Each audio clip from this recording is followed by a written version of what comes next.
నందిని, నందిని, అమ్మా నందిని, ఏమైందమ్మా? నందిని, ఏమైందమ్మా? ఏమైంది నందిని? నందిని, ఏమైందమ్మా? ఎవరమ్మా? లేదు, ఏం కాదు. చంపడానికి వచ్చారు. అబ్బాయి, అదేం లేదు. అంతా నువ్వు అందరూ భయపడుతున్నావు అంతే. చెప్తున్నారు. నువ్వేం భయపడకు. నువ్వేం భయపడకమ్మా. నేను ఏం కాదు. పడుకోమ్మా, పడుకో.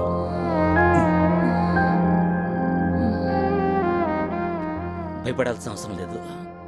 రేపటి వరకు నిద్రలేదు. రా. ఇంకా ఎన్ని అనర్థాలు చూడాల్సి వస్తుందో ఏమో. వీలైనంత త్వరలో రీహాబిలిటేషన్ సెంటర్కి పంపిస్తే బాగుంటుంది. ఓకే, రేపు ఉదయం చూద్దాం.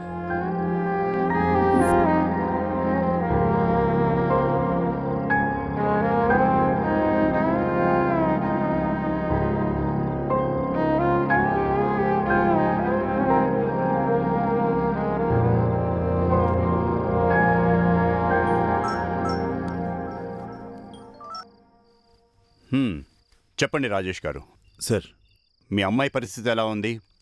సార్ ఎన్నిసార్లు ట్రీట్మెంట్ చేసినా కూడా ఆ ఇన్సిడెంట్ మర్చిపోలేకపోతుంది సార్.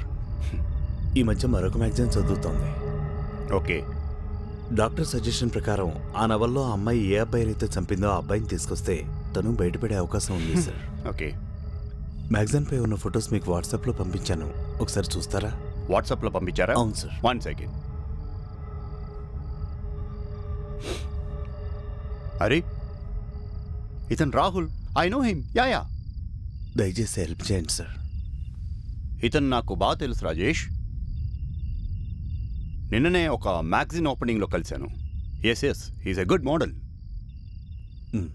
రేపు మార్నింగ్ మీ ఇంటికి తీసుకొస్తాను నేను. Thank you sir. ఉంటా.